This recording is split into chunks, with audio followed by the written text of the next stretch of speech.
Welcome back. This month we've seen Federal Parliament, Toyota, even a Melbourne hospital all face different cyber attacks, prompting fresh warnings for all Australians to amp up their own cybersecurity. So, to tell you how you can reduce your exposure to online threats, we're joined by cybersecurity expert Dr. Colette Dreyfus from the University of Melbourne. Colette, great to have your company this morning. Do we know who are responsible for these attacks, especially to the bigger end of it all? Look, we don't know. I mean, what we are aware is that there's some component that are criminal, and there's another component that are nation-state actors, and a final component that may just be teen hackers hacking out of their bedroom turrets. All right, so when it pertains to us, ordinary Australians using their computers, what sort of cyber threats are we vulnerable to? So, I mean, one of the most common is actually phishing attacks. So that's where you get emails that are fake emails, for example, pretending to be from your bank, and it says click here, and there's some immediate threat you have to respond to, but in fact that link is malicious and will lead you to a place that will install bad software on your computer, and then might actually compromise your ability to log into your actual bank. We were reporting this morning as well that there are kids out there who are playing the game Fortnite, and they're as young as 10.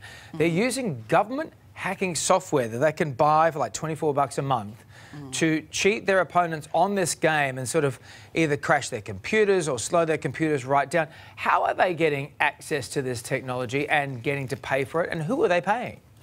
Well, so there is a black market in these technologies, and the code is reused and repurposed into other things.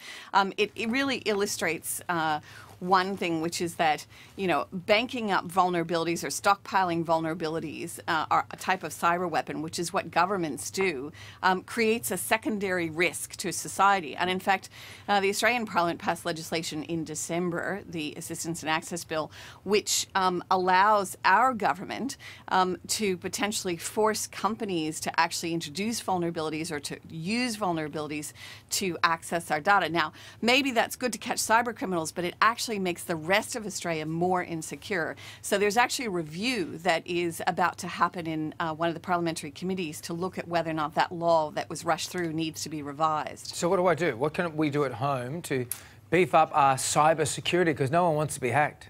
No one wants to be hacked. It's a bad thing. So the first thing you need to do is patch, patch, patch. And what that means is you have to make sure that you run the latest updates from inside of your legitimate software for making sure that it's got the latest security patches from Microsoft or Adobe or Apple, so that those vulnerabilities are closed. These companies spend millions of dollars every year to make sure that their products are kept up to date in a security sense. Take advantage of that because it's free if you've already bought the software. There are other things you can do as well. Passwords are a big area of vulnerability, and that's where you reuse a password on multiple accounts. If one account gets hacked, then all the other accounts are at risk. Yeah, that's me. Yeah, so using a password manager, there are a lot of them out there. You can just search for a password manager, KeePass, LastPass, they're all of them, and they can be the freeware version. If you want a version that goes across your multiple devices, you might pay somewhere between $40 and $80 a year for your household. And that'll generate secure passwords for you, and it will give you a unique one for each account. All right, well, Dr. Colette Dreyfus, great to have your insight on that this morning. Thank you so much. I'll update my phone right now. Come on. Come on. I'm going to plug it in. What's the Wi-Fi password here? It's going to take him forever. While you're doing that, let's grab all the news with Jane.